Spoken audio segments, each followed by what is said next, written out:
Alors, on reprend, Bezrat Hashem, on a dit que ce soir, on allait commencer le deuxième palais. Alors, d'accord, vous avez compris que les palais ici, on les voyait de bas en haut, et qu'évidemment, les palais, ils étaient interconnectés. Donc, plus on va progresser, plus ça va être effectivement complexe, parce qu'il va y avoir des liens, des passerelles, des colonnes, des éléments de passage d'un palais à un autre palais. Donc, Perek Bet, Bechal Hasheni, le deuxième palais, il s'appelle Echal Aitzem Hashamayim. Alors, comment on va traduire ça? Non, je pense que le mieux, c'est traduire la substance des cieux. D'où ça provient? Ça provient toujours de notre verset dans Mishpatim, où on a vu que à la fin de Mishpatim, on va reparler du don de la Torah. Et il y a marqué là-bas, bien que le verset puisse s'appliquer aussi à l'histoire de Nadav et Avihu.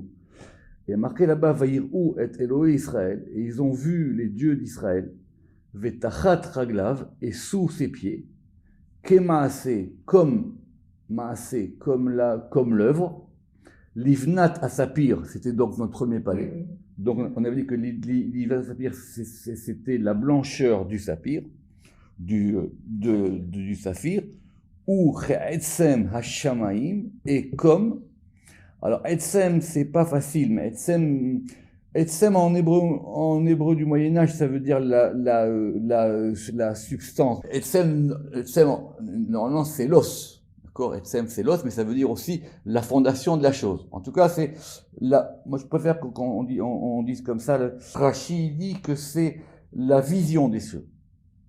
Etzem Hashamaim, la Toar. Alors, la Toar, il faut pas confondre entre Taor et Toar. La Toar, ça désigne, comme il dit Rashi, la limpidité, la pureté, la blancheur. Mais Taor, c'est pas Toar. Alors voilà le deuxième palais. Betor Echalazé. Donc dans ce palais, comme son nom l'indique, ce palais, il est Nitmané Ruar Echad, il est préposé à un souffle, un esprit, mais Orzar, avec une lumière limpide, qui s'appelle Etzem, qui s'appelle ce degré de Etzem. D'où notre verset, Uche Etzem Hashamayim la Torah. Donc l'esprit de ce palais, c'est cette notion, on peut faire comme Rashi, de vision des cieux, ou de vision céleste, ou de j'aime pas le mot, de la quintessence ou la substance des cieux. Comment s'appelle le préposé à ce palais? C'est le nom d'un ange, on avait dit qu'on ne les citait pas, ceux qui ont le texte, ils pourront le voir là-bas. Et ce palais, il a 3 portes. Echad et Tzad Darom, une au sud, Echad et Tzad Safon, une au nord, Echad la Mizrach et une à l'est, donc au milieu. Vous avez donc le nord en haut, le sud en bas. Donc il y a 3 portes. Simplement, au Pitrea Darom va Tzafon, maintenant les portes qui sont au nord et au sud, donc en haut et en bas, elles sont fermées. C'est des portes fermées, à clé. Nelohim. Ve'aleem bet mamunim, et il y a 2 préposés devant ces portes-là. Maintenant, ces préposés, asher em tachat yad hamemunazeh, et elles dépendent du préposé principal, dont on va dire le nom une fois, parce qu'après, on va faire une guématrie à ce nom. Et lui, il s'appelle Or Peniel. Littéralement, ça veut dire la lumière des faces de Dieu. Et donc, le préposé principal de ce palais, ou Mémoné les Pétar Mizrar de Saïd, lui, il est devant la porte de l'Est. Donc, lui, c'est le principal, et il y a 2 adjoints qui sont à la porte sud et à la porte nord, mais ces portes-là, elles sont fermées. Donc, la seule porte qui est ouverte, c'est la porte de l'Est. Ve'u Cholet, et donc ce préposé, ou Cholet al-Gimel Ruchot Haolam, c'est lui qui domine ces 3 directions du monde, qui sont donc le sud, l'est et le nord, Darom, Mizrach, Vetzafon. Non, qu'est-ce qui se passe dans ce palais? Alors, chaque fois qu'on fait ce passage, il est assez émouvant, surtout quand on l'avait fait dans Parashat Pekoudé, on l'avait vu aussi dans le Zohar. C'est le palais par lequel passent Vechol Haneshamot, toutes les âmes, Shehem Arouge Beddin, soit ceux qui sont morts par décision du Beddin, au Arouge Sharaumot, ou ceux qui ont été tués par les nations. Les juifs qui sont morts assassinés par les nations. On l'avait vu longuement ici, le Rama qui va juste aller un peu plus vite. Mais on va voir ça aujourd'hui tranquillement et en même temps comme c'est Yom Zikaron, ça sera important. C'est quoi les Harugei Beddin? Dans la Torah, il y a la peine de mort. D'accord. Elle est ultra rarement appliquée parce que les conditions qui font que c'est rare, mais ça existe. D'accord? Ça existe, la Mishnah en parle, la Gemara en parle. Donc c'est quelqu'un, il a fait une faute, on a reconnu la faute est passible de peine de mort, il a épuisé tous les recours possibles, etc. Tout est possible, mais finalement, au bout d'un moment, il va être tué par un Beddin. D'accord. Donc ces gens-là, comme ils ont été connus ou qu'ils ont reconnu leur faute, ils n'ont pas le statut particulier des morts. C'est une mort particulière. Alors pourquoi est-ce qu'on a mis ensemble ceux qui sont morts tués par le Beddin et ceux qui sont morts tués par les nations en tant que juifs? C'est ce qu'on va voir maintenant. Vekulam, et donc toutes ces âmes qui proviennent de ces gens-là, Tachat Yede Hamemunim Aele, ils dépendent donc de ces trois préposés, qui sont, je répète, le préposé principal, la porte de l'Est, et les préposés des portes nord et sud, qui sont des portes fermées, parce qu'on ne peut pas y rentrer. Ve'amemune she'aleem, et donc maintenant, ce préposé-là, quand ces âmes, elles arrivent dans ce palais, Chokek diyukna, alors Chokek diyukan shelaem, il va graver les visages de ces gens-là sur ses vêtements à lui. Maintenant, lui, c'est un ange. C'est quoi les vêtements d'un ange? Alors, ces vêtements d'un ange, ce sont des vêtements de feu. Donc, lui, il a des vêtements de feu. Et sur ces vêtements de feu, il va graver tous les noms de tous ceux qui sont morts dans l'histoire de l'humanité en tant que juifs, parce qu'on les a persécutés ou tués en tant que juifs, ou qui ont été tués par le Beddin. Mais c'est un long zohar ici, c'est vraiment... On l'avait vu dans Bereshit une fois au début, dans les Chalot, on l'avait vu quand on avait fait dans Pekoudé, le zohar il développe très très très longuement cette histoire-là. Donc quand ces âmes arrivent là, donc lui il est devant la porte Est, on est d'accord? Très bien. Donc lui, tous ces gens-là qui ont eu ce statut-là, comme ils ont un statut particulier, donc maintenant, il n'y a aucun qui est oublié. Donc de chacun, on se rappelle son nom, et même ici c'est marqué le Diyukan, on se rappelle son visage. Mais qu'est-ce qu'il fait? Une fois qu'il a gravé, Chokek, une fois qu'il a gravé ses visages sur son vêtement, Ve'olé les Ma'ala, il remonte, parce qu'on est au deuxième palais, ou Mar'e Otam la Kadosh Baruch Hu, et il va les montrer à Dieu. Parce que la Kadosh Baruch Hu, il est plus haut. Oui, il est au-dessus de tous les palais. Très bien. Et qu'est-ce qu'il fait? Il monte avec ça vers Kadosh Baruch Hu, et le Saint béni soit-il lui-même, Chokek, il va graver Tsurat Harugei Haumot, il va graver l'image de ceux qui sont morts par les nations, pas les autres. Et où est-ce qu'il les grave? Sur son vêtement. Alors comment on sait que Dieu il a un vêtement? Alors ça, c'est compliqué, c'est expliqué dans le Zohar, c'est un long Zohar. Ici, le Rama qui fait très vite, parce qu'on a vu longuement. Il y a un vêtement. Alors, on va réfléchir après cette notion de vêtement, on verra quand on sera dans les vouches, parce que c'est assez compliqué. Mais le vêtement, en fin de compte, c'est quoi le vêtement? Le vêtement, c'est ce qui habille. C'est-à-dire, c'est ce qui donne une forme. D'accord? La vêche, on a vu ce qui donne une forme, et c'est ce qui permet de voir l'extérieur d'une chose. C'est ça le vêtement. Donc ça, c'est un Zohar qu'il faut refaire, je vous donnerai la référence. Et que Kadosh Baruch Hu, il a un vêtement. Et ce vêtement, il a un nom. Ce vêtement, il s'appelle le porphyria. Alors c'est un mot un peu bizarre, moitié araméen, moitié grec. Il y en a certains qui ont voulu dire que c'était le porphyre. Et d'autres qui ont dit qu'en fin de compte, c'était un vêtement pourpre, de couleur pourpre. Pourquoi il a une couleur pourpre? Parce que c'est le vêtement sur lequel il y a gravé tous les noms ou tous les visages de ceux qui sont morts parce qu'ils étaient juifs. Et ça s'appelle les vêtements de vengeance de Dieu envers les nations.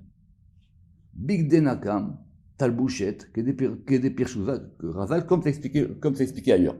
Évidemment, on l'a vu plusieurs fois. Donc le Zohar, il explique ça longuement. Le Mashiach aussi, il a un vêtement. C'est marqué dans le Zohar que le Messie aussi il a un vêtement, et que ce vêtement, parce que la première des choses qu'il faut faire, c'est effectivement rendre compte de toutes ces injustices, de tous ceux qui ont été morts, persécutés, tués, parce qu'ils étaient juifs. Veotam, Alors maintenant, et les seconds, ceux qui sont morts à cause du Beddin, eux, ils ont un statut particulier. Pourquoi? Parce que, alors, ceux qui sont morts de mort naturelle, évidemment, ça on a vu, c'est une autre histoire. Enfin, de mort naturelle ou de mort accidentelle, en tout cas, on va dire de mort classique, on va dire. Ceux-là, ils ont un statut particulier. Pourquoi? Parce que ils sont passés par un jugement. Ils sont passés par un jugement qui est le jugement du Beddin. Alors vous allez dire, mais tout le monde passe par un jugement pour mourir. C'est vrai, mais c'est plus compliqué. Alors ceux-là, et ceux-là aussi, ils ont accepté ce qui leur est arrivé. Des fois, des gens, ils meurent par un jugement, mais ils n'acceptent pas ce jugement. C'est d'ailleurs tout le drame. Veotam aruge Beddin, moridotam. Alors ceux maintenant qui sont morts par le Beddin, moridotam, on les fait descendre. Ou marnissim beshne ptachim asgurim, et eux, on les fait rentrer par les deux portes fermées, qui sont la porte du nord et la porte du sud. Ceux qui sont morts parce qu'ils étaient juifs, ils rentrent par la porte Mizrach. Pourquoi Mizrach? Parce que c'est là d'où est le lever du soleil. Donc il faut qu'ils aient cette lumière en eux. Et les autres, ils passent par en haut et par en bas. Et donc les deux préposés qui sont préposés aux portes nord et sud, c'est eux qui vont s'occuper d'eux. Qu'est-ce qu'ils font? Il faut rentrer par ces portes-là. Ou misham yotzim, et de là, on va leur faire voir. Veroim, on va leur montrer les justes. C'est-à-dire, voilà, dans ta vie, tu as fait des bêtises.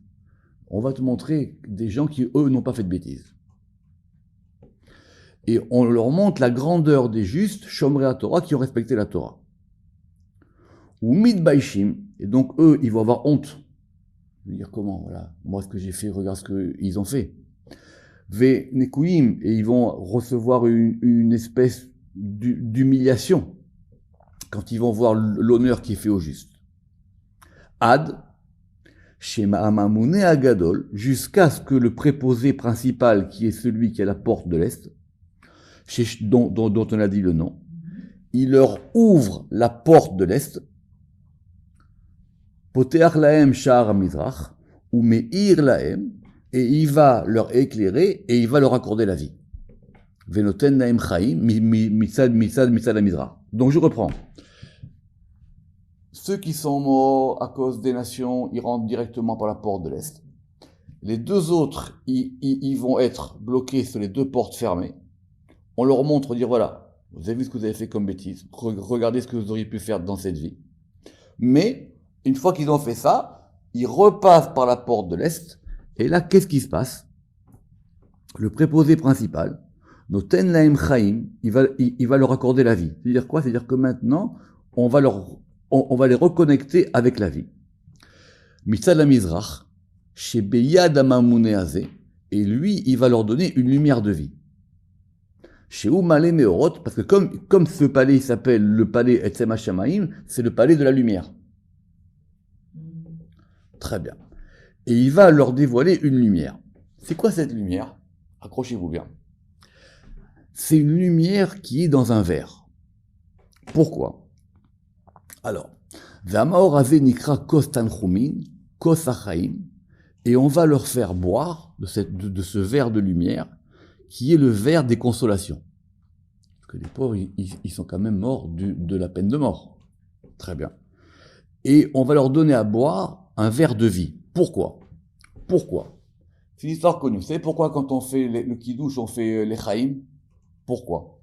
Parce que ceux qui sont morts par les morts du Beddin, donc, je répète, c'est compliqué, on fait appeler les témoins, les machins, etc., il faut les recours, etc., mais finalement, au bout du processus, la Gemara dit qu'il y en a eu un tous les 70 ans comme ça, d'accord? Et au bout, il va être condamné à mort par le Beddin. Et avant de le condamner à mort par le Beddin qui l'a condamné, c'est lui qui va être là pour effectivement assurer ça. On peut pas, les juges, ils peuvent pas après se dire, débrouillez-vous après, d'accord? C'est pas moi. Et donc, on fait un kidouche. Et ce kidouche, on dit Savri Maranan.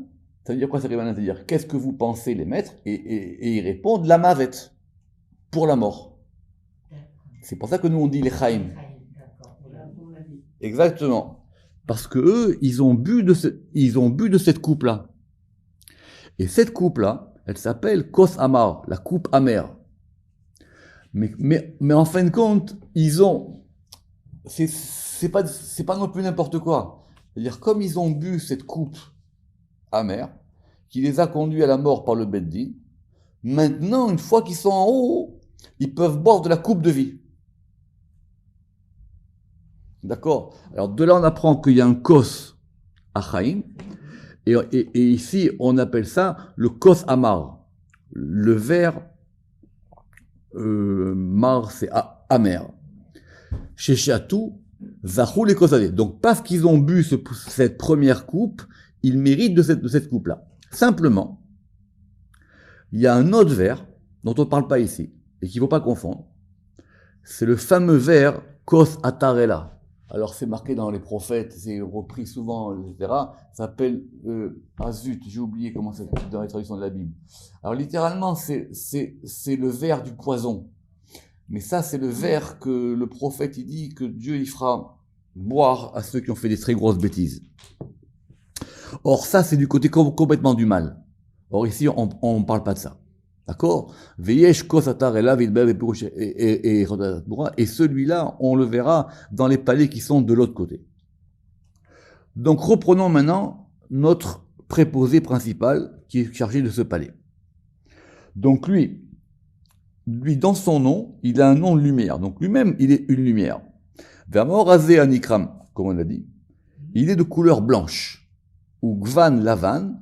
Chez Eno Mishtane, un blanc qui ne change pas. Vous savez, c'est pas un blanc qui va changer, c'est un blanc fixe.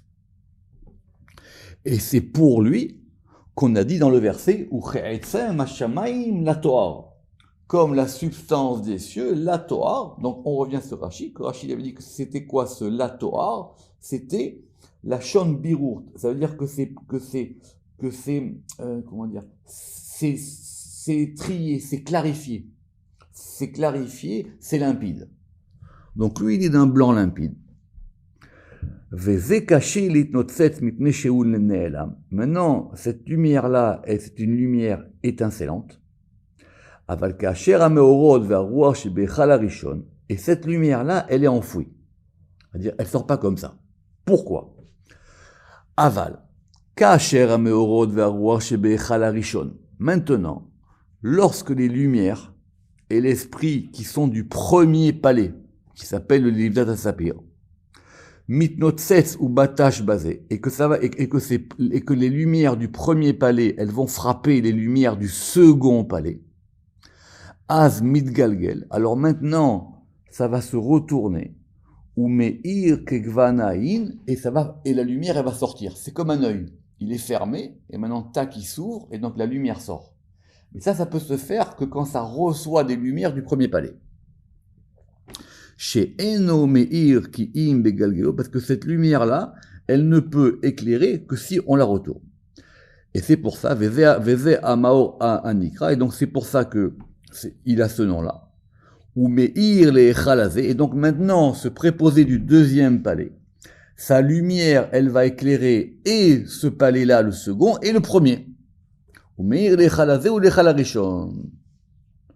Ou Be'ot she'eno mitnotzet.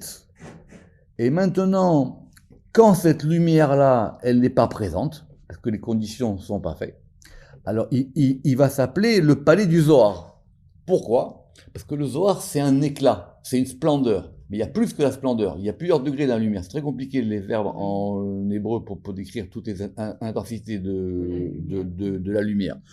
Donc il dit que ça s'appelle le Echal Zohar, l'Ifne Sheu Zohar, parce que c'est une splendeur simple. Mais, omnam, toutefois, lorsque maintenant il va recevoir la lumière du palais inférieur, et donc maintenant les lumières, elles vont se combiner, on va dire, et ça va se combiner avec une lumière du côté gauche qui a un autre nom qui est marqué ici. Cette deuxième lumière, elle est de quelle couleur? Elle est de Techelet. Donc on avait dit le Techelet c'est compliqué. On va dire le Techelet c'est un bleu un peu sombre, un peu clair. C'est entre les deux. C'est un bleu nuit, littéralement le Techelet. D'accord? C'est pour ça que sur le tzitzit, ceux qui mettent les tzitzit de couleur, c'est pas comme on dit habituellement un bleu azur. Veshneem yachad lavan, ve Techelet. Et donc maintenant, ces deux préposés, ces deux lumières, elles vont se combiner, et donc on va avoir du bleu et du blanc. Vekasher yitchalelu shneem yachad, yochlu agavan asmali anikra. Ok. Et donc maintenant, cette couleur-là du côté gauche, dont on a donné le nom, elle va se mettre avec la couleur du côté gauche, qui est maintenant la couleur rouge. Vous vous rappelez qu'on a vu que c'est le rouge qui était dans le palais d'en bas. Alors, chez Be'echal Atarton, chez Zacharnou, qu'on a mentionné dans le chapitre précédent. Az, yitarvu ashlosha gvanim yachad. Donc maintenant, on a quoi? On a dit, on a du blanc, du bleu et du rouge. Donc maintenant, ces trois couleurs, elles vont se mélanger. Et qu'est-ce qu'on a? On a donc le blanc, qui est lavan chez Bayamin. Le blanc, il est à droite, c'est chesed, c'est normal. Qui correspond au nom de ce premier, du préposé du deuxième palais. Et on a le techelet, le bleu, et le rouge. Veshloshtam yachad. Et les trois ensemble, ça va faire une lumière céleste. C'est pour ça qu'il s'appelle Ke'etzem HaShamayim. Je relis. Ça va faire une lumière pour. Alors, après, c'est compliqué. Comment est-ce qu'on les mesure? Comment est-ce qu'on fait, etc. En tout cas, il dit que Veshloshtam yachad. Et maintenant, les trois ensemble, Ya'aseh, ça fera Ke'en HaShamayim, ça fera comme des cieux. Et c'est pour ça que ce palais s'appelle Ke'etzem HaShamayim. Et c'est quoi ce Ke'etzem HaShamayim? Esh. Vous savez que Shamaim, c'est quoi? On a dit que Shamaim, c'était Esh ou Maim, comme il a ramené Rashi. C'était le feu et l'eau. Esh ou Shamaim. Et ce feu et l'eau, ça fait donc du blanc, du rouge et du bleu. Comment est-ce qu'on les combine? Je sais pas. Mais en tout cas, ça fait de la lumière du ciel. Et donc du coup maintenant, le palais inférieur, le premier palais qu'on a vu, Kaloul Be'echal Azeh, il est totalisé dans le second. C'est pour ça que là on voit que les palais ils sont imbriqués les uns dans les autres. Donc quand c'est en connexion, ils vont maintenant se connecter ces palais ensemble. Pourquoi? Kilo Yitnotsetz, parce que cela ne peut étinceler. Imlo yuchlal, si c'est pas totalisé. Donc, quand c'est pas totalisé, c'est pas les mêmes couleurs. Ve'az nikra, et donc quand ce deuxième palais, il est, qu'on va dire, connecté ou totalisé dans le premier palais, donc maintenant, il prend vraiment son nom qui s'appelle Etzem HaShamayim, comme on vient de l'expliquer, que des pirachnou. Ve'alav ne'ema. Et c'est à ce propos qu'on a vu la vision d'Ézéchiel. Pour rappeler l'histoire d'Ézéchiel qu'on a vu hier. Kemar e akeshet asheriye ba'anan biyom hageshem. C'est la vision de l'arc-en-ciel. C'est la vision de l'arc-en-ciel dans le ciel. C'est quand ces deux palais ils sont ensemble. Alors du Mistama de là on apprend que Ézéchiel il a vu ces deux palais ensemble. Revenons maintenant. Le préposé principal de ce palais, Amor Rishon Levado Anikra, qui s'appelle son nom. Lui, c'est lui qu'Ézéchiel a nommé quand il a dit, vous vous rappelez qu'il y avait les chayot, au-dessus des chayot, il y a le rakia, et au-dessus des rakia, il a vu un élément en plus. Comment est-ce qu'il a appelé cet élément? Il a appelé Chashmal. Oui. Il a appelé Ken Chashmal. Il nous dit ici que Chashmal, c'est lui. Chashmal, c'est lui. C'est celui-là. Ve'u lifamim. Et il est quelquefois החשמל מפני שממנו יוצאים שרפים חיות אש, ממלות, חיות נעמות ולרות ולא נראות. Donc vous vous rappelez que la Gemara avait dit, c'est quoi ce chashmal qu'Ézéchiel il a vu? D'accord? C'est-à-dire, des fois ça parle, des fois ça parle pas. Chash, c'est quand il se tait, mal c'est quand il parle. Quand il reçoit un influx, ça parle. Quand l'influx ne reçoit pas, il se tait. D'accord? Donc il a ces deux côtés. Mais, la preuve, Chashmal c'est quoi? C'est Chet, Shin, Mem, Lamed, 8, 340 et 30. Et celui-là qui s'appelle Or, Paniel, il a aussi la même valeur numérique. Donc, il s'appelle Chashmal lui aussi. On a dit qu'on allait vite sur les noms des anges, on va pas avoir d'histoire, j'aime bien dormir tranquillement. D'accord? Ve'inyan. Et donc lui, ce préposé-là, donc on sait maintenant que c'est lui le Chashmal que Ézéchiel a vu au-dessus, on a dit au-dessus du Rakia qui était au-dessus des 4 ayot, ou Koach Achaim Verachamim, c'est lui la force des vies et des miséricordes. Pourquoi? Parce que c'est lui qui va accorder la miséricorde à toutes les âmes, dont on vient de parler. Ou Bo Nichna Koach Aklipa, et c'est lui qui va assujettir la force des écorces, comme on le verra plus tard. Vekaasher Akoach Aklipa Sholet Veolam Badi. Maintenant, quand le monde il est dominé par les forces des écorces et qu'il est dominé par le din, alors cette lumière-là, maintenant, elle se cache. Ve Aor Nignaz Venirchar. Donc maintenant, cette lumière, elle se cache et elle est obscurcie, et le monde, il est jugé. Parce que pour que ça éclaire ce palais, il faut que le monde il soit en miséricorde. On va juste avancer un petit peu, et donc, ce rouar-là, cet esprit du palais, ou berouar zeomdim, levouché, atzadikim, aolim, l'arot, et pene adon, Hashem sebaot. Et dans ce palais, vont se tenir les vêtements des justes. Alors, c'est quoi les vêtements? On va terminer avec ça, parce qu'après, ça sera assez compliqué. On reprendra la semaine prochaine. Vous savez que dans les prières du matin, quand on fait les prières le matin, ou en tout cas quand on les fait au milieu de la nuit, il y a une braque qui fait Malbish Aromim, où on dit à Dieu que parce que c'est toi qui donnes des vêtements à ceux qui sont nus. C'est pas aussi simple que ça. C'est pas simplement que Dieu il donne des vêtements aux pauvres. Après le Zohar, ça veut dire que l'âme, elle a besoin d'un vêtement. Bon, de toutes les manières, une âme, elle a besoin d'un vêtement, et le corps n'est qu'un des vêtements. Et de toutes les manières, il n'y a rien qui peut descendre dans un monde inférieur s'il n'a pas un vêtement. L'exemple le plus connu, par exemple, c'est que on verra à la fin du chapitre, c'est que par exemple, quand les anges ils sont venus chez Abraham, ils ont mangé, d'accord, à tel point que le Rambam il dit c'est pas vrai, etc. Bon bref, on verra cette histoire compliquée. Donc ils ont pris un vêtement corporel, très bien.